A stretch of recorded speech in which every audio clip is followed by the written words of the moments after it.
लोग आ गए एक नए वीडियो पर और आज हम लोग देखने वाले बायोलॉजी का बहुत इंपॉर्टेंट वीवीए ऑब्जेक्टिव क्वेश्चन।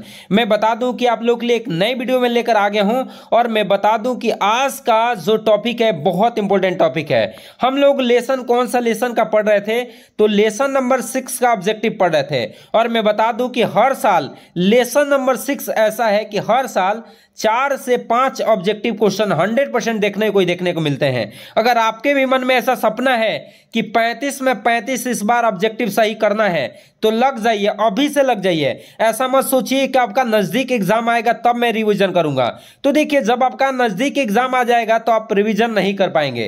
अगर वाकई में आप चाहते हैं कि 35 में 35 आपका बिल्कुल सही हो जाए ऑब्जेक्टिव, तो आप अभी से लग जाइए और एक एक करके वीडियो को बड़े ध्यान से सुना करिए, क्योंकि एक क्वेश्चन पे 4-4 क्वेश्चन 5-5 क्वेश्चन बन जाते हैं और मैं सब कुछ बताते हुए चलता हूं। इसलिए आप लोग बड़े ध्यान से पढ़ते हुए चलिए और देखते हुए चलिए, समझते हुए चलिए। तो चलिए हम वीडियो को स्टार्ट करते हैं, एक एक करके क्वेश्चन को आपको समझाने की कोशिश करते हैं। देखिए, पहला क्वेश्चन क्या है कि डीएनए की संरचना का द्विकुंडलित नमूना किसने प्रस्तुत किया था? पहला ऑप्शन है वाटसन एवं क्रिक, दूसरा है बेटसन एवं क्रिक, तीसरा एल एफ जेफरी और चौथा है सभी। तो मैं बता दूं कि डीएनए की द्विकुंडलित नमूना को प्रस्तुत करने वाले वैज्ञानिक थे वाटसन एवं क्रिक नामक वैज्ञानिक। और कब किए थे यह भी ध्यान रख लीजिएगा, 1953 ईस्वी में एक्सरे क्रिस्टलोग्राफी के थ्रू इन्होंने क्या डीएनए की संरचना को देखा था और उसी समय बताया था कि डीएनए की संरचना जो होती है वह द्विकुंडलित होती है, मतलब डबल स्टैंडर्ड होता है, द्विकुंडलित होती है। याद रख लीजिएगा, डीएनए की संरचना जो होता है वह द्विकुंडलित होता है। और यह बात किसने बताया था? वाटसन एवं क्रिक नामक वैज्ञानिक ने बताए थे। कब बताए थे? 1953 ईस्वी में इन्होंने क्या किया था? बताया था। यह बहुत ऑब्जेक्टिव इंपॉर्टेंट है, ध्यान रखिएगा। अगले क्वेश्चन पे आ जाते हैं। अगला क्वेश्चन देखिए क्या है। अगला क्वेश्चन क्या है कि ये सांसें गलती लिखा, ये यहां पे सबसे पहले होगा। सबसे पहला, देखिए सबसे पहला आनुवंशिक पदार्थ कौन सा है? देखिए सबसे पहला आनुवंशिक पदार्थ, पहला है आरएनए, दूसरा है डीएनए, तीसरा ए और बी दोनों, और चौथा है सभी। तो मैं बता दूं कि सबसे पहला आनुवंशिक पदार्थ जो है वो आरएनए है और आरएनए के बाद डीएनए आया था। इस बात को याद ध्यान रखिएगा कि सबसे पहला आनुवंशिक पदार्थ कौन है? आरएनए है। और आरएनए जितने भी वायरस मिलते हैं ना, उस वायरस में आनुवंशिक पदार्थ की तरह कार्य करता है। और ज्यादातर एग्जाम में पूछा जाता है टीएमवी, टोबैको मैजिक वायरस में आरएनए जो है आनुवंशिक पदार्थ की तरह कार्य करता है। ज्यादातर ये पूछा गया इसलिए मैं बता दिया, लेकिन अभी के लिए आपको याद रखना है कि जितने भी वायरस हैं उन सभी में आनुवंशिक पदार्थ की तरह कार्य करता है वो कौन होता है? आरएनए होता है। और ये सबसे पहला आनुवंशिक पदार्थ है। और मैं बता दूं कि डीएनए के बारे में कुछ बता दूं तो डीएनए अधिकतर जीवों में आनुवंशिक पदार्थ की तरह कोई कार्य करता है, वो कौन है? डीएनए है। अगले क्वेश्चन पे आ जाते हैं। अगला क्वेश्चन देखिए क्या कहता है। अगला क्वेश्चन क्या है कि मनुष्य के अगुणित डीएनए में क्षार युग्म कितना होता है? पहला ऑप्शन है 3 × 10 के पावर 3, दूसरा है 2 × 10 के पावर 2 और तीसरा है 2 × 10 के पावर 4 और चौथा है सभी। तो मैं बता दूं कि इसका राइट जो आंसर है वो पहला बिल्कुल सही है। 3 × 10 के पावर 3 जो है वो बिल्कुल सही है, मतलब पहला एकदम बिल्कुल क्या है? करेक्ट है। याद रखिएगा। अगले क्वेश्चन पे आ जाते हैं। अगला क्वेश्चन देखिए क्या है। अगला क्वेश्चन दिया है कि हिस्टोन प्रोटीन पर कैसा आवेश होता है? पहला ऑप्शन है धनात्मक आवेश, दूसरा है नेगेटिव आवेश ऋणात्मक और तीसरा उदासीन आवेश और चौथा है सभी। तो मैं बता दूं कि हिस्टोन प्रोटीन जो है अमीनो अम्ल से बने होते हैं। किससे बने होते हैं? अमीनो अम्ल से बने होते हैं। और इस अमीनो अम्ल पे लाइसिन, मैं लिख देता हूं, आप लोग देखिए ध्यान से, लाइसिन और आर्जिनिन,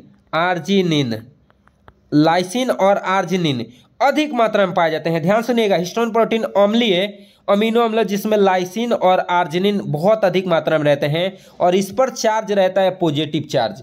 कैसा चार्ज रहता है? पॉजिटिव। और इसी पॉजिटिव के कारण इस पे जो है वो हिस्टोन प्रोटीन पे धनात्मक आवेश आ जाता है और इस धनात्मक प्रोटीन से डीएनए आकर जुड़ जाता है।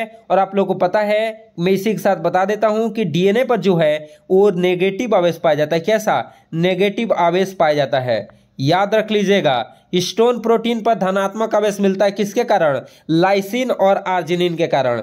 लाइसिन और आर्जिनिन अमीनो अम्ल हैं जो हिस्टोन प्रोटीन को क्या करते हैं? बनाते हैं। और डीएनए में क्या होता है? नेगेटिव चार्ज होता है। ये बहुत इंपॉर्टेंट है। अगले क्वेश्चन पे आ जाते हैं। अगला क्वेश्चन देखिए क्या है। अगला क्वेश्चन वही आ गया। देखिए, हिस्टोन प्रोटीन में कौन सा अमीनो अम्ल की मात्रा बहुत अधिक होती है? पहला है लाइसिन, दूसरा आर्जिनिन, और तीसरा ए और बी दोनों, और चौथा है इनमें से नहीं। तो देखिए, मैं बता दूं कि अमीनो अम्ल जो हिस्टोन प्रोटीन जो होता है, जिस अमीनो अम्ल से बना होता है उस अमीनो अम्ल का नाम है लाइसिन और आर्जिनिन। तो लाइसिन और आर्जिनिन बहुत अधिक मात्रा में मिलता है, इसीलिए सी नंबर बिल्कुल क्या है? सही है। सी नंबर बिल्कुल क्या है? करेक्ट है। अगले क्वेश्चन पे आ जाते हैं। एमआरएनए से प्रोटीन बनने की क्रिया क्या कहलाती है? देखिए, एमआरएनए से प्रोटीन, मैंने आप लोग को बताया था कि डीएनए से जो है एमआरएनए बनता है। डीएनए से क्या बनता है? एमआरएनए, और एमआरएनए से क्या बनता है? प्रोटीन बनता है। तो देखिए, डीएनए से एमआरएनए बनता था तो अनुलेखन कहते हैं, और एमआरएनए से बनेगा तो इसको बोलते हैं रूपांतरण, या इसी को बोलते हैं अनुवादन। रूपांतरण या क्या बोलते हैं? अनुवादन। तो डीएनए से आरएनए बनेगा, उसको अनुलेखन क्या बोलते हैं? अनुलेखन। अनुलेखन या ट्रांसक्रिप्शन, और रूपांतरण को ट्रांसलेशन बोलते हैं। तो एमआरएनए से प्रोटीन बनना क्या कहलाता है? रूपांतरण कहलाता है। तो ये इसका बी नंबर बिल्कुल क्या है? सही है। बी नंबर बिल्कुल करेक्ट है। अगले क्वेश्चन पे आ जाते हैं। अगला क्वेश्चन देखिए क्या है कि डीएनए एक आनुवंशिक पदार्थ है, किसने सिद्ध किया? तो देखिए, पहला ऑप्शन है ऑल्फ्रेड हर्शे, दूसरा है मार्था चेस, तीसरा है ग्रिफिथ, और चौथा है ए और बी दोनों। तो मैं बता दूं कि डीएनए आनुवंशिक पदार्थ है, इसके लिए 3 प्रयोग किए गए थे। 3 प्रयोग में सबसे पहला प्रयोग अगर पूछ दे तो ग्रिफिथ सबसे पहला प्रयोग किए थे। ग्रिफिथ जो है वो सबसे पहला प्रयोग किए थे 1928 में, और किस जीवाणु पे? टी कोलाई जीवाणु पे। लेकिन उनको सफलता नहीं मिल पाया। इनका सिद्धांत मतलब किसी कारणवश क्या हो गया था? गलत हो गया था। तो मैं बता दूं कि ग्रिफिथ जो है सबसे पहला आनुवंशिक पदार्थ के खोज के लिए 1928 ईस्वी में इन्होंने प्रयोग किया था। किस पे किया था? ई कोलाई जीवाणु पे किया था। इस बात को याद रख लीजिएगा। लेकिन सही पूर्वक सिद्ध कौन किया? अल्फ्रेड हर्शे और मार्था चेस। ए और बी दोनों ऑप्शन होगा। और इन्होंने अपना प्रयोग जो है बैक्टीरियोफेज पे किए थे। किस पे किए थे? बैक्टीरियोफेज पे। याद रख लीजिएगा कि किस पे अपना प्रयोग इन्होंने किए थे। तो याद रख लीजिए बैक्टीरियोफेज पे। अब कब किए थे? 1952 में किए थे। कब किए थे? 1952 में। ये भी बहुत इंपॉर्टेंट है, याद रखना है। अगला क्वेश्चन पे आते हैं। अगला क्वेश्चन देखिए क्या है। आनुवंशिक पदार्थ के खोज के लिए पहला प्रयोग किसने किया था? देखिए, वही बात आ गया। पहला अल्फ्रेड हर्शे, दूसरा मार्था चेस, ग्रिफिथ, ए और बी दोनों। तो देखिए, इस बार तो सी नंबर बिल्कुल करेक्ट होने वाला है, क्योंकि सबसे पहला प्रयोग हुआ था 1928 में। और किस पे होता? ई कोली जीवाणु पे हुआ था। ई कोली नहीं हुआ था। ई कोली आप लोगों को गलती से मैं बता दिया हूँ, सॉरी। ये ई कोली नहीं होगा, यहाँ पे आप लोगों को होगा स्ट्रेप्टोकोकस निमोनी। स्ट्रेप्टोकोकस निमोनी पर काम किए थे ग्रिफिथ। स्ट्रेप्टोकोकस निमोनी जो पहले मैं बताया उसके लिए सॉरी, ये स्ट्रेप्टोकोकस निमोनी याद रख लीजिएगा। अगला क्वेश्चन आ जाते हैं कि डीएनए पर कैसा आवेश होता है? धनात्मक आवेश, नेगेटिव आवेश, उदासीन आवेश, सभी। तो मैं बता दूं कि इसका राइट आंसर जो होने वाला है वो है नेगेटिव चार्ज। क्या होना है? नेगेटिव चार्ज होता है। अगला देखिए, अगला है कि आरएनए पॉलीमरेज 1 किस आरएनए का अनुलेखन करता है? आरआरएनए, टीआरएनए, एमआरएनए, सभी। तो मैं बता दूं इसका राइट आंसर जो होने वाला है वो आरआरएनए होने वाला है। क्या है? आरआरएनए। अगला देखिए क्या है। अगला क्वेश्चन है प्रकूट होते हैं कैसा? एकल, द्वि, त्रिक। तो देखिए, प्रकूट जो होते हैं वो त्रिक होते हैं। ये बात जॉर्ज गेमो नामक वैज्ञानिक बताए थे। कौन बताए थे? जॉर्ज गेमो। कि जो भी अनुवांशिक कूट बना होता है ना, वो 3 नाइट्रोजन क्षार से बना होता है। कितने नाइट्रोजन क्षार? 3 से, जो कि जॉर्ज गेमो नामक वैज्ञानिक ने क्या किए थे? बताए थे। देखिए, एचएनआरएनए का अनुलेखन कौन करता है? पॉलीमरेज 1, 2, 3। तो इसका राइट आंसर होगा पॉलीमरेज 2। याद रख लीजिएगा, बहुत इंपॉर्टेंट है। अगला ये भी बहुत इंपॉर्टेंट है। बीटा ग्लैक्टोसिडेज को कूट कौन सा जीन करता है?